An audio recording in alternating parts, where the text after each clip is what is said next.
Hello and welcome to Life Beyond the Numbers, the podcast for people who are curious about how to have a more fulfilling work life. We live in a world largely driven by numbers, logic and reason. But how we feel at work and about our work impacts us, our organisations and society.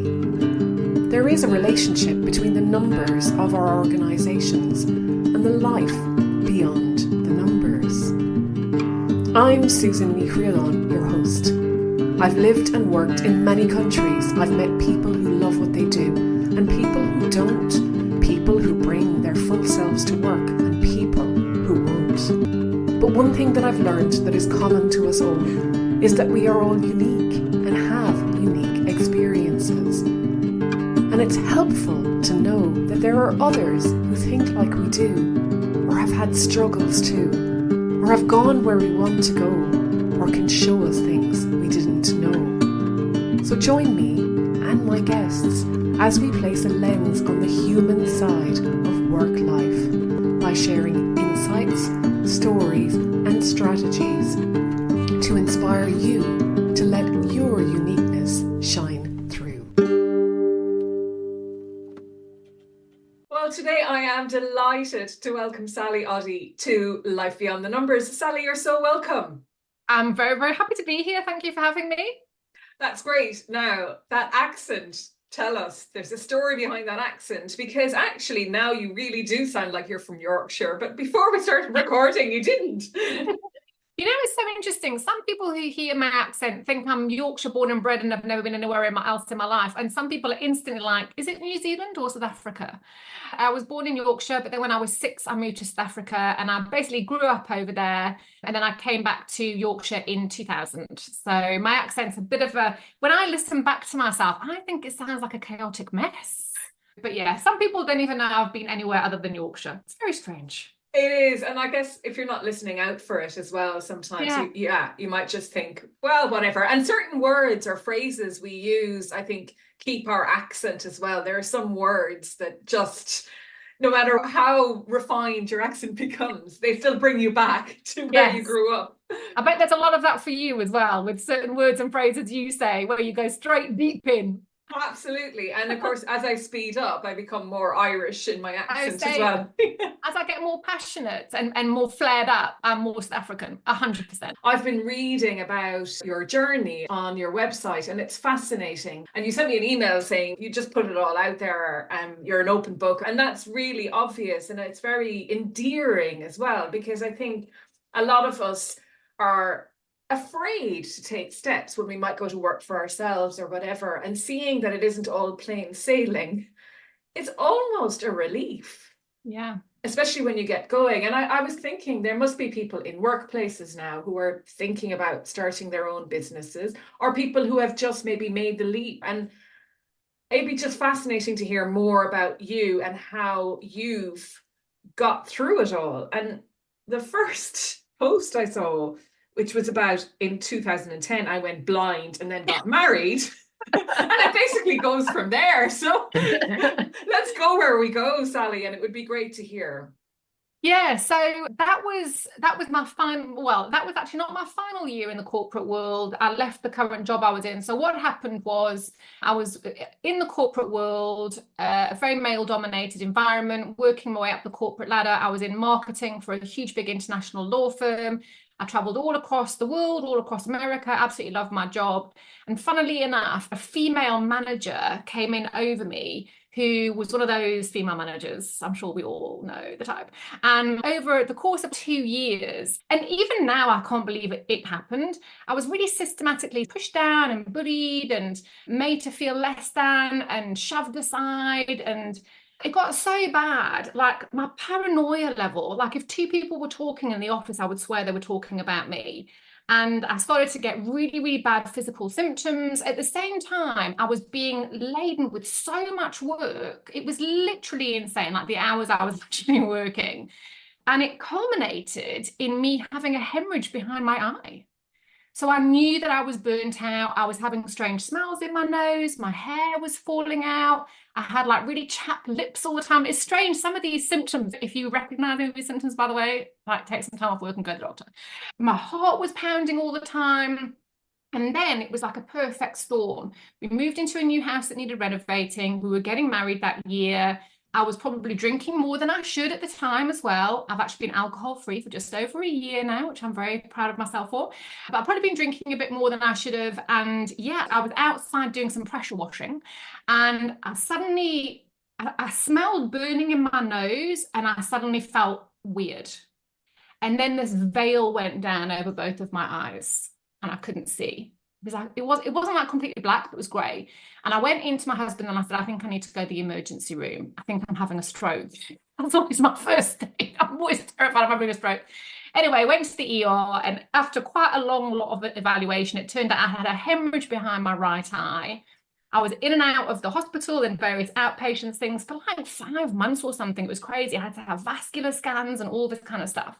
And the upshot was I lost the macular vision in my eye. Even to this day, however many years later, I cannot see through my center vision in that eye. Wow. And that was 1,000,000% burnout. Wow. So I immediately quit that job. But I didn't take any time off. This was the big mistake I made as well. I didn't take any time off. I didn't really give myself time to heal. I didn't even really acknowledge that it was burnout. I just thought I was stressed, exhausted, or whatever. So I got another job, had a day in between that job and this job, in between got married, etc., and started the new job.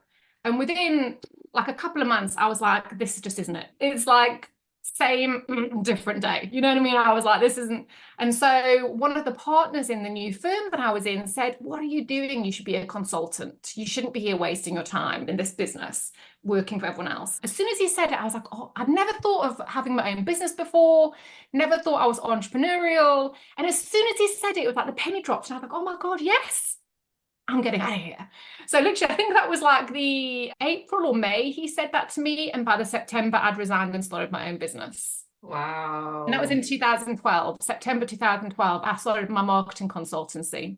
Wow. However, had you recovered from burnout and everything at this point? Was it frying pan to fire? Yes, it was. Well, I think the thing is, what I hadn't really appreciated was it was the years leading up to the burnout incident. I mean, I probably was physically, mentally, and emotionally wrecked, is the truth of the matter. So I hadn't really recovered, but I just kept going, because especially then when I started my own business, anyone who's got their own business will know it does take a lot. Although having said that, when I started my first business in 2012, it was much easier. It was a much easier game. There wasn't social media like there is now. There weren't as many people doing it. No one I knew did it. Like I didn't know anyone who was self-employed. So to be honest, when I did it, I sent out some direct messages on LinkedIn, because LinkedIn was working back in 2012. I didn't share any posts. No one was sharing posts. Oh, heavens no. No one was sharing content or any of that stuff. I literally, for 7 years, I religiously billed between 6 and 10K a month just by sending out DMs on LinkedIn. Wow. No. And then got loads of contract work. So to be honest, that business was actually easy. But I think it's because I was doing the marketing for other people. People are willing to pay you to do the marketing for them. The difficulty in what I'm doing now is I'm teaching people how to do it for themselves. And fundamentally, we're all lazy buggers and we just want someone else to do the hard work.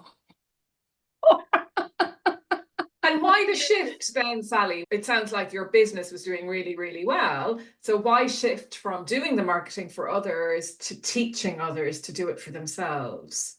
So it's interesting. I think if you've come from a profession, a services type of profession, and you're going to start business for yourself, your first instinct is often to do consultancy work. And what you don't realize at the time is all that really means is you're employed by several big men, you know what I mean? So having gone from one male dominated, culture or working for the man, you then suddenly work for like 12 of them or whatever it is. And over the 7 years, what I recognized was I was basically employed by a lot of different companies to come up with unique ideas and thinking and do their marketing for them. So it wrung me out creatively. And also I was doing a lot of marketing for like law firms and accounting firms. There's only so many ways you can say the exact same thing. And I think I just got to a stage where I was like, you know what? I don't feel like I've got my own business. I just feel like I'm employed by more lawyers and accountants. And is this really what I want? And funnily enough, I went to a networking event. I'd avoided women all these years, ever since I had that horrible manager. And I went to a networking event for women, for female business owners. And I was like, oh my God, this is amazing. Like I felt like I was back in the womb. I was like, oh God, these women are amazing. Surely I can help women, entrepreneur women, grow businesses. Like how much better would that be?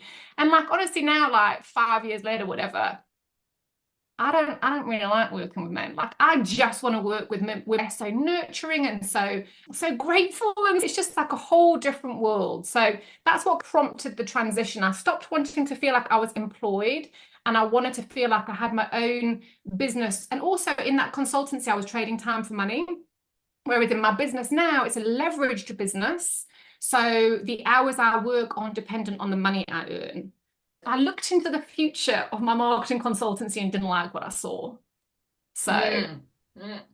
And then were they long-term initiatives as well, or were you having to look for new pieces of work every now and then? Yeah, so when I had my consultancy, I had a lot of contract work. So I had a lot of open-ended contracts where I'd go into their office once or twice a week, or a few times a month, or I'd do a certain number of hours for them from home. So I was quite lucky, actually. I think the first 2 years of my consultancy, it was just ad hoc project work, like do a strategic marketing plan or whatever it was. Then I got a bit wise to the situation. I thought, my God, this is a lot of hard work, you know what I mean? So then I started getting contract work. And so for the sort of last 5 years of that business, it was more long-term contract work. And then I also got just ad hoc projects coming in as well. So I always seem to have more than enough work. But I also think when you're doing a consultancy, when you're working for SME businesses, they've got money to pay you a lot of money. So you actually don't need as many clients in that business to make good money. Whereas now in some of the offers I have, they are lower value offers. So you need more clients. So if you're thinking about going into business, like these are the things to be really looking at and really thinking about, you know what I mean? And I think it's interesting what you said about trading time for money, because that's effectively what you do when you have a salary. That's the transaction that's happening. So you're now doing that, like you said, for several businesses rather than for one. And are you escaping, I know we're going back in time here, but are you escaping the politics of the office by doing it like that? Or are you immersed back into that again? Because I think that's the other reason people often leave, is they're like, I've had enough of this. And when you go into a consultancy, you think, I won't have to get involved with anyone. I'll just do my work. You get sucked back into the politics times 10. It's even worse because there's more politics. You try not to. One thing I would say is I feel like the respect you get as a consultant, especially in marketing, is better, because when you're employed, for some reason, they just see you as like the events girl or the marketing girl or whatever. It obviously might have changed. I've not been in the corporate world for a long time. I hope it's changed. But for some reason, when you're a consultant and they're paying you by the hour, they suddenly value your time a lot more. But yeah, on that leverage thing, I heard an expression once that said, if you've created a business that needs you in it to make money, you've created a job, not a business. And I heard that once and I was like, wow, okay, what do I actually want? Do I want a job or do I want a business? So what's the difference then, Sally, between a job and a business? So a job is trading time for money. So you only get paid when you're sat at your desk doing the work. A business is when you're able to scale and leverage so that the amount of hours you work aren't directly related to the money you get. For example, I've got a membership. So my membership only requires XYZ time from me a month. I could have 50 members or 500 members, and that membership will still only require the same amount of time from me. So if you have an online course or anything like that, it's like if you can sell your knowledge and education in a passive or semi-passive way, the amount of money you can make is the amount of money I can make in this business, there's no cap. I never have to employ anyone. I never have to have an office. Whereas in my previous job, it was very capped by the amount of hours I could work. So that's the difference. Being a consultant is more really a job. You're trading time for money. Although in my sector as well, a lot of coaches really just have a job because they're just doing one-to-one coaching, one-to-one mentoring. They're just trading time for money. So if you want a leveraged lifestyle business, you've got to think about what you can offer that's scalable without you having to be there all the time. As you're talking, I'm thinking about all these ads I get on Instagram of the person who's at the beach saying, you don't need to work, you only do, the 4-hour work week and all of that. Now, presumably, a lot of work goes into getting to the stage where you can attract 500 members. It's not like you flip a switch one day. Yes. So yeah, I think there's a lot of false advertising out there. The other things, just be really, really mindful. Yes. Yeah. Also, a lot of these people who are saying that, they potentially started their businesses 10, 15 years ago when there was no one else around doing it. So they built up that business in a boom time. If you just suddenly drop into the online world now and try and have that freedom-filled lifestyle business, working 1 day a week and earning 6 figures a year, I'm sorry to say it's not going to happen. So even with a leveraged lifestyle business, I feel like they're very front-loaded. You've got to put in the time. And to be honest, it also depends what you really want to be doing. Because like now I've got online courses and my membership, but I also love doing one-to-one. So I do actually sit at my desk and work 3.5 days a week because I choose to. That's what I want to do. I love the work. I want to do the work. But even if your goal is to go and live on a beach in Bali, it's going to take a lot of time and effort and focus and energy to build a business that's going to allow you to do that, unless you're a travel blogger teaching travel blogging. Because also, a lot of these people who are out there doing that, that's actually what they do. They are actually travel bloggers. So they're sitting on the beach, they're actually working because that's their actual job. So look closely is what I would say. You need to interrogate things a bit more. A lot of this clever marketing is just that. And I think people really need to take a bit of a higher perspective and look at things a bit more objectively and think, is this too good to be true? Because if it sounds too good to be true, it generally is. There's no easy money these days. Online business is not get rich quick fast. It's just not. And if you think it is, you're barking up the wrong street. So if you absolutely are, like, there's no doubt about it. But if you have an idea for a business, then what do you do first, Sally? Like, if you were to start all over again now, the benefit of hindsight and knowing that solopreneur was the way to go, which I am going to say is a single or a one-person business, effectively, yeah. What would you do differently now?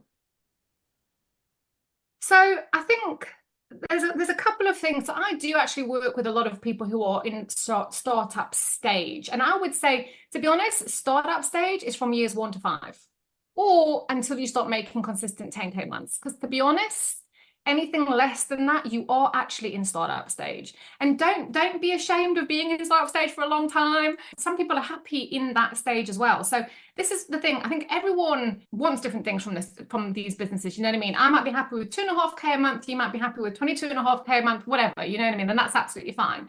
So I think one of the first things is just get super duper clear. You know what? One of the first things I would recommend, and I actually did this, is do a business plan.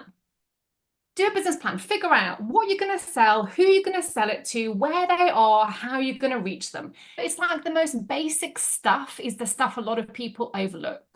So if you know exactly what you're going to sell and you know exactly who you're going to sell it to and you know exactly where they are when they're looking for your services, put those 3 things together and that's the start of a business. And what I would say is actually to grow an online business, you don't need social media.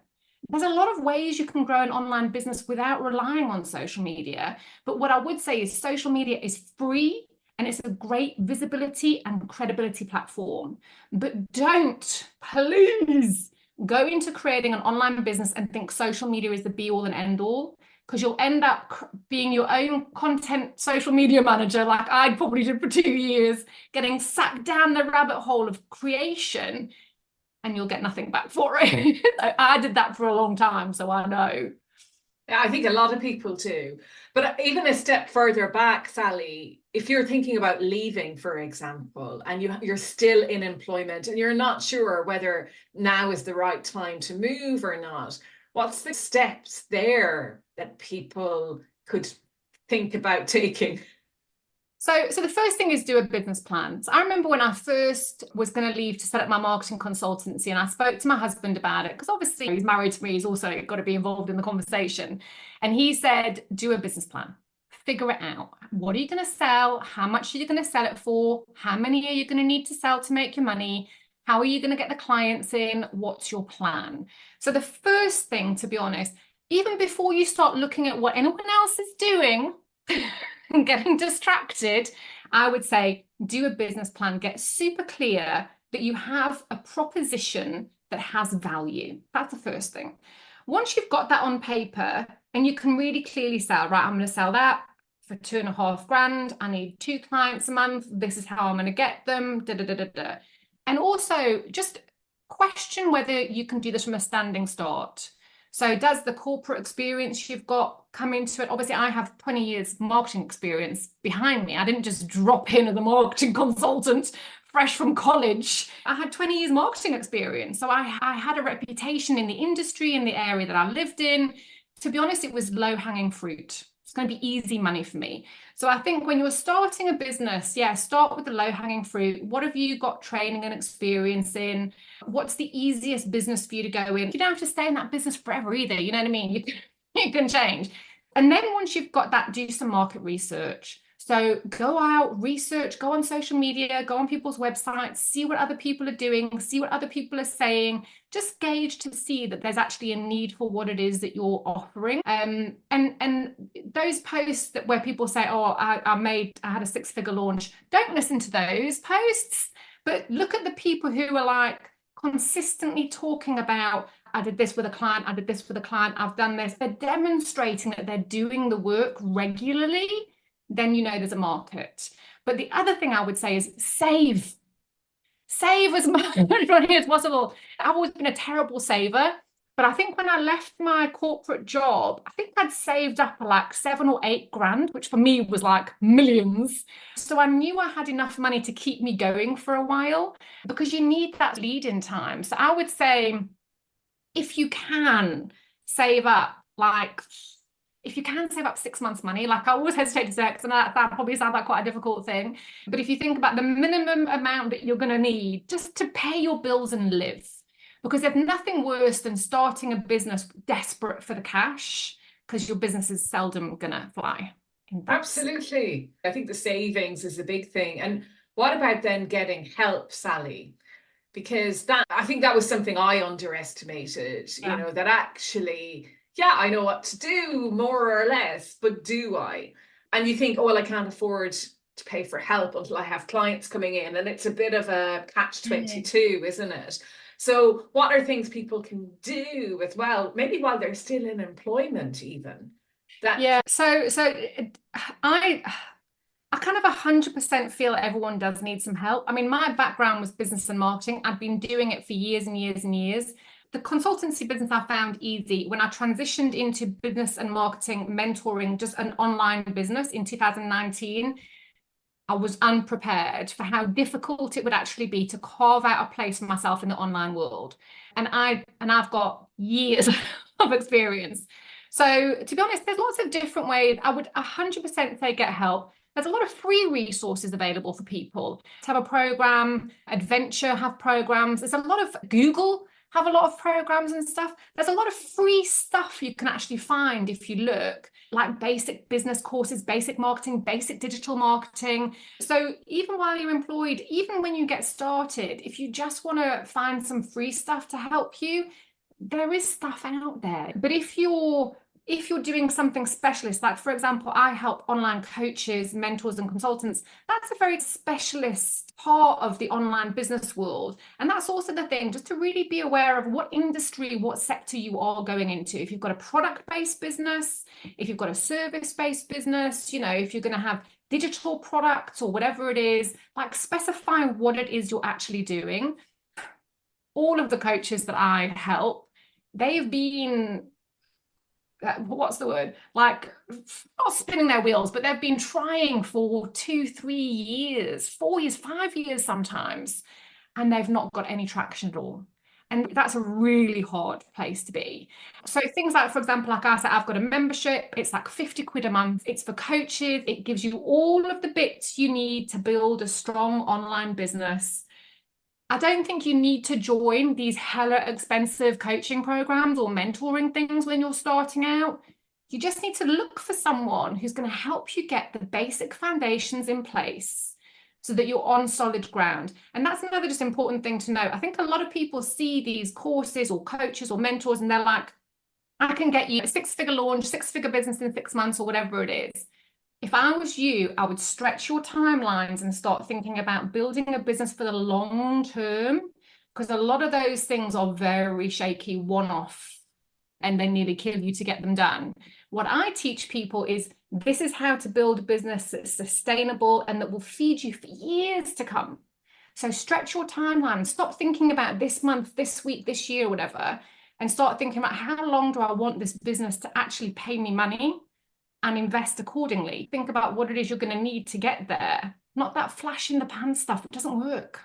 And the lifestyle as well, Sally, how you actually want to live your life. Because maybe you want to work 3 days a week. Maybe you want to work 6 days a week for 5 years and then 2 or whatever. But I think it's also thinking about, well, yeah, what do I want in my life and how do I want to structure that? Yeah. And like when you retire, what's going to, if you've built up a business? So for example, my business, to be honest, my membership, I could probably keep going well into retirement if people were still willing to listen to my wrinkly self. But if you've got like online courses and digital downloads and digital products, those things can keep selling until the day you're in the grave. You know what I mean? So you can retire and those things will just naturally keep selling if you've got your business set up as an evergreen business that it will just constantly feed itself. But yeah, think about how you want to spend your days. There's a lot of people who aspire to being fully booked, like a fully booked coach. And I have been fully booked. And it's not all it's cracked up to be a lot of the time. I was doing like 9 90-minute sessions a week for 10 months straight. And then I had another burnout, PS. But anyway, that's another story. If the only plan is trading time for money, be careful, because that's not a sustainable business in the long term. Everyone who's doing this, I feel, it's to some degree or another, is doing it for some kind of freedom in their life. So be really mindful of how you want that to look. Don't build a business that's going to trap you in it.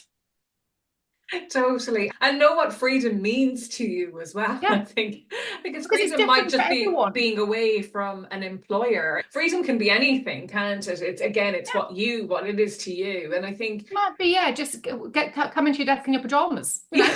Yeah, exactly. Yeah, or having breakfast at midday, or I don't know. Yeah, it's whatever you want. Yeah, being able to, you know, it might be that you want to be able to spend more time with your kids in the morning and fetch them after school, or spend more time exercising in the morning, or it's different for everybody. And the money people want and need is different as well. So like, if there's one huge piece of advice I can give, is pick your lane and stay in it. Like plow your own trough. Don't worry about what anyone else is doing. Just decide what you want and decide how you're going to get that and focus. If I'd have done that from the beginning, I think my business, but I know my business would be further along. But when I first came into the online world, I got so distracted by all these bright, shiny objects. I was like a magpie. I was here, there, and everywhere, probably for a good 2 or 3 years.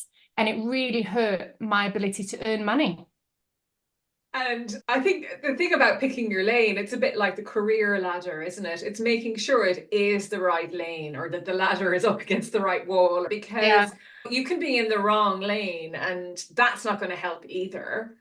But I want to go back to something else you said there about coaching and doing 90-minute sessions a week, right? Now, that might not sound like a lot to some people, okay? Because we work in the corporate world, we tend to work at least 40 hours a week, probably more. So you think, okay, well, I can do that. But there is such a difference in coaching and in coaching well that actually you need recovery time. And that has to be part of your business plan as well. And I think that's where people fall down thinking, I can coach 40 hours a week. Oh my God, yeah. So when I was a consultant, I was working 5 days a week, eight hours a day, whatever. But yeah, if you're a coach or a mentor or anything like that, everyone's different, I would say. But for me, I give a lot of myself mentally, emotionally, my energy. And I'm a very hands-on business mentor. So I end up actually doing a lot of work for my clients. Like I'm designing lead magnets and I'm writing out their copy and I'm helping them with their graphics. So after each call, I'm sitting down doing my homework. You know, I would honestly say for me now, and I've seen on Facebook some coaches who say, oh, I won't do more than 2 private sessions a week. And at the time I was doing 9, I thought, oh my God, what am I doing? Like, this is insane. And it just felt like I was lurching from session to session to session with no time in between to really figure out, just no time in between. This is why coaches have to charge more, because you cannot coach 5 days a week, 8 hours a day. To be honest, 3 sessions a day max, 4 days a week max. Like, and to be honest, unless you've got really, really good rest routines where you're doing deep mental and emotional rest, even that is a lot. You've got to think you're not going to be able to have as many clients as maybe you think. The other thing, just to point out, and my husband actually did a spreadsheet for me the other day called the client accumulator.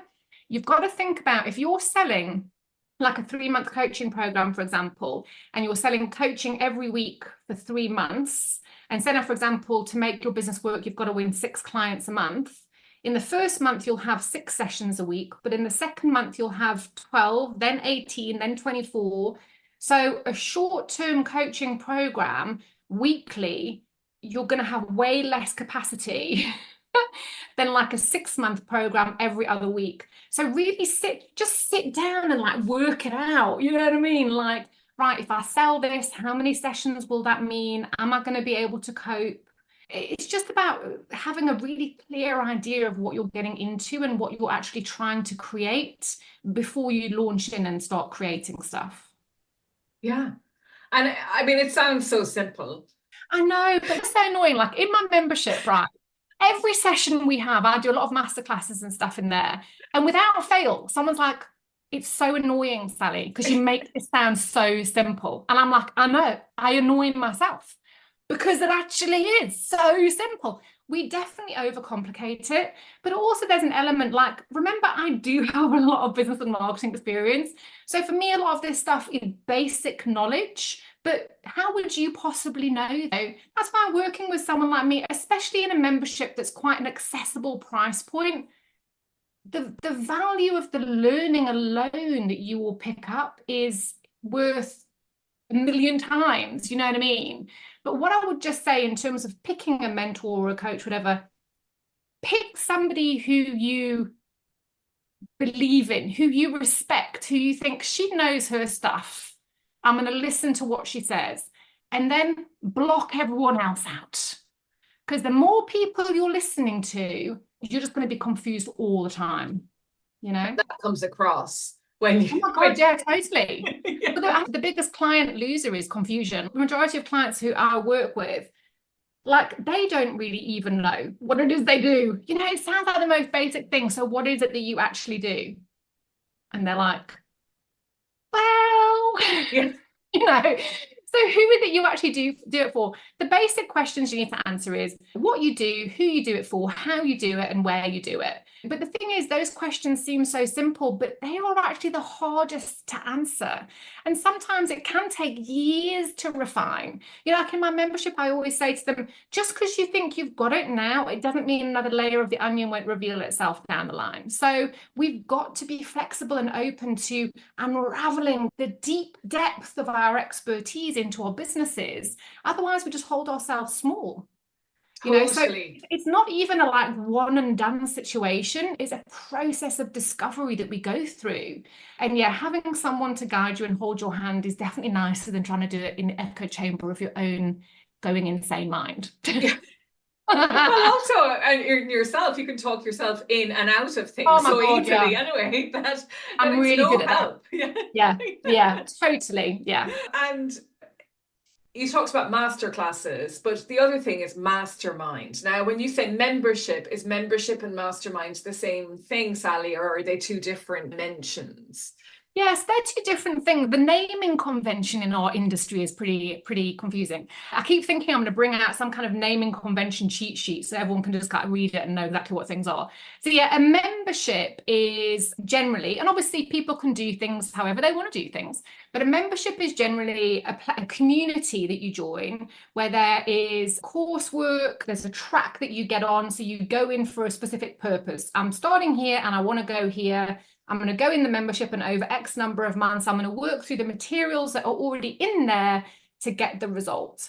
And then the host coach or the host mentor will normally come in and do live Q&As, live coaching sessions, mentoring sessions, but they're one-to-many. So it's to the group. So you're not really getting the same. So I'm sort of hesitating because in my membership, I do give a lot of one-to-one advice and stuff, but it's not like you're going to get a whole hour with me sat down on your own. You know what I mean? It's one-to-many. But there's like I say, in my membership, I present masterclasses regularly. So they're getting my latest thinking, my latest insights, my latest ideas. Whereas what a mastermind is, and again, most people these days run hybrid masterminds. A traditional mastermind is actually a group of people getting together. There's no one person leading it. There's a facilitator, and the hive mind works together. So everyone shares their expertise, their thoughts, their experiences and stuff. But these days, what masterminds tend to be is there's a host, mentor, or coach. Yes, you have mastermind sessions. You also have group mentoring or coaching sessions where you're learning together. There's normally some one-to-one support in a mastermind as well, or in my mind, there should be some one-to-one support.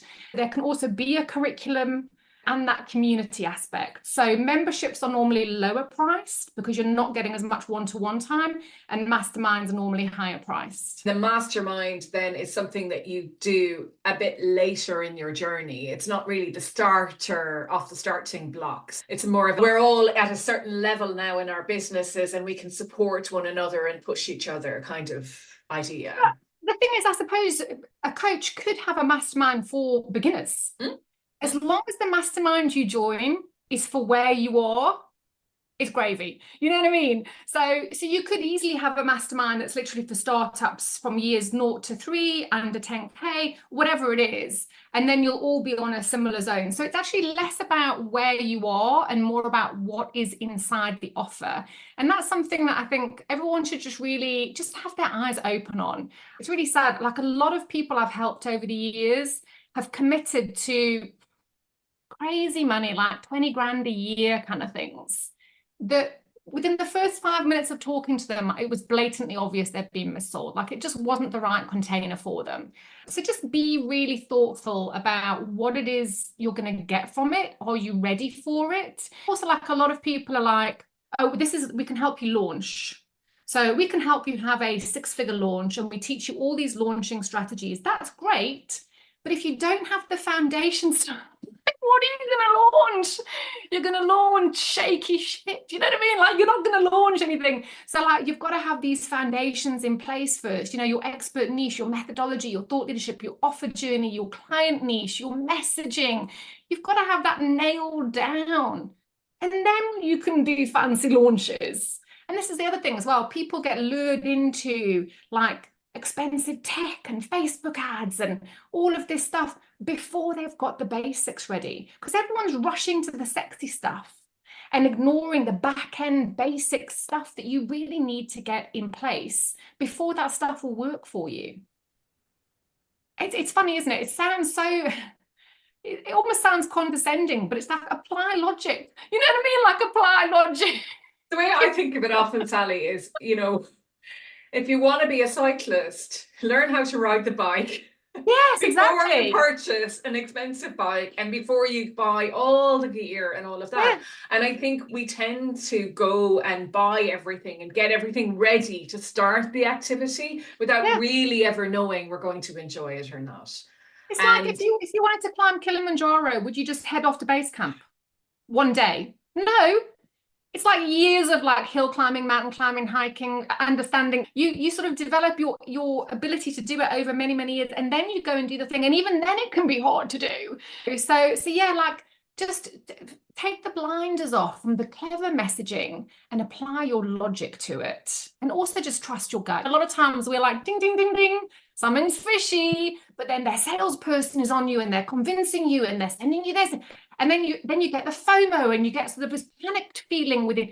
Let me tell you, if you get that panicked feeling anytime, that's the warning bell to exit stage left. Like, don't do it. Do you know what I mean? If it's that good, give yourself a couple of months to think about it and come back. Just be careful where you invest, because I kind of hate saying it because it makes me feel really sad that this is the industry that we're in. But I can't even begin to tell you the stories I've heard of people who've come to me. One woman came to me and said, I think she'd paid about $18,000 to $20,000 for a program, a year-long program. And she booked a 1-hour session with me, which at the time I think was only like £175. And she said, I got more from this 1 hour with you than and I was just like, A, that's a great testimonial, thank you very much. But Yeah. B, oh my God, that's horrific. And I've heard that multiple times over the years. Yeah. So do just be wary, you know. Well, I think it's also make sure it's somebody you want to spend time with. Oh my God. Yeah, literally. that's really important, isn't it? Yeah. First thing I do is I try and find a video of someone. And if I don't like their voice, or like if I'm like, nah, you're just going to irritate me, then I'm like, so for me, like some people, I might be Marmite. Some people might be like, oh yeah, she talks fast, she's straightforward. She just says it like it is. I bloody love that. And other people would hate this. They want a more laid back, and what do you think? And well, there's somebody for everybody. Exactly. And that's the other thing when you go into business, you aren't for everybody. And that's a really important lesson. Like, yes, nor should you be. Nor should you be. Yeah. Don't ever be afraid. I always think like with me, who you see like on social media or on my website, or whatever, it's who you get when you jump on the call. There's not going to be a moment of, oh, hang on, this isn't quite what I expected. Like, there should be full transparency as far as I'm concerned. There should be no veil between who you are and what you know. So if someone jumps on a call with me, I want them to be like, I kind of feel like I already know you. You know what I mean? Because then you build a rapport so quickly with someone. There's no shilly-shallying around. It's like you and I, when we jumped on the call, like straight into like an in-depth conversation. That's how every single discovery call I have goes. Because people come on the call and they feel they already know me, so they feel relaxed. So there's no sales needed. If you just be who you are and present your most authentic self, people will either want to work with you or they won't. You know? Absolutely. Sally, we're like out of time because I'm a chatter. No, it's been absolutely brilliant. But I wanted to give a shout out to Emma O'Brien, because Emma, who was in episode 76 and is well worth listening to, introduced us. So thank you very much for that, Emma. And Sally, if people who are listening would like to know more about you and where to connect with you, what's the best way of doing that? And I'll put it in the show notes. I'm on all over social media at Sally Oddy, that's Oddy. Or my website is sallyoddy.com. So as long as you know my name, you'll find me. Perfect. Brilliant. Sally, thank you so much for your time. It's been really entertaining and also like a lot of value, entertaining from that perspective. And I could certainly have talked to you for much longer. So thank you for coming along today. Oh, thank you for having me. I've loved it. Thank you. Thank you so much for listening. I hope you've enjoyed the paths we traversed on today's episode. If something rang through for you, be sure to let me know. Or maybe you can share this with someone in your life who would benefit from listening too. And if you enjoy helping others, I'd be so grateful if you would leave a review, so that people who might also be curious about their own life beyond the numbers can discover this podcast too.